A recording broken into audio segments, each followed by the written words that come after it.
Erana rugono ruria twete orito ntuko enarua nyuma igamba riawe kugitwa ntuko yegoro mutongeri wa kiama kia DCP Rigathi Gachagua na chititie guchokia biro akiuga koti kwa thari wa milioni 50 ni kumukora augite na kurigara niki koti iraugire ni uma na atiro kioto ndiria seneti yaregere guteria gikaro kendaye wakanya kuthikirwa nontu bakwethirwa na archibitari ende kinya nyuma ya koti gwitikiria ni kwari na maitia yarega gutejaniria kweberwa kwawe Neli wakidhenjiari na ripoti eje.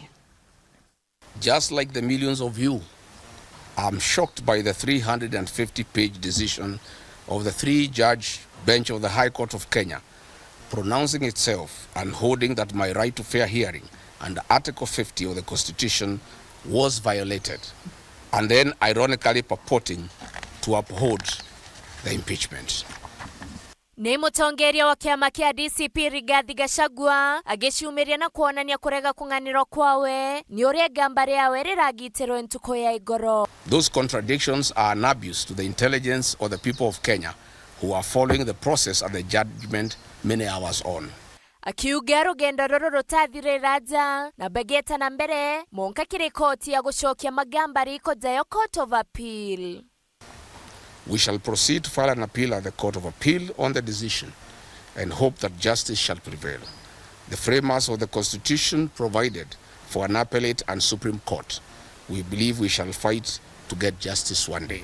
Na ugete Rais William Ruto gakuona no wenka akiomba kumuina inyagetene kia rais na nikio nontu amubangirite njama eje. Give a very firm commitment to the people of Kenya that I, Rigathi Gachagua, and 10 million supporters behind me, we shall rally behind the agreed candidate to a man, and I, Rigathi Gachagua, will lead the presidential campaign, and I will lead in the political mobilization that has never been seen in the history of independent Kenya to make William Ruto a one-term president and restore the Kenyan nation and save the Kenyan nation from corruption, conflicts of interest, state capture, erosion of democracy,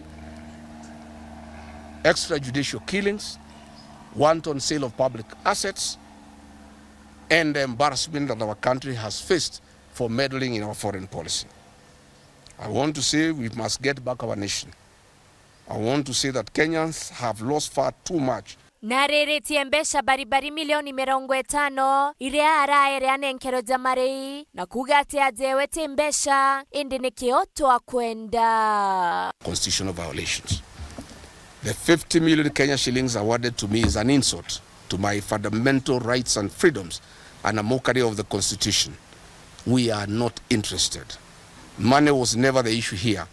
Justice and constitutional supremacy was. I am one Kenyan leader who will not and cannot be swayed by promises of money to allow violation of the Constitution. I stand as a matter of principle to protect constitutional rights and defend the Constitution.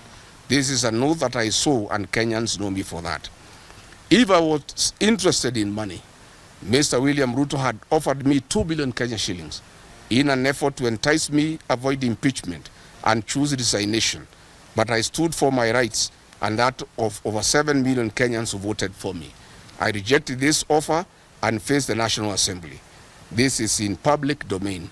No offer, no amount of money can stand between me, my rights, and the rights of the citizens of Kenya under the Constitution. Kanyene Kawero TV, Mbeta Nele Wakethenji.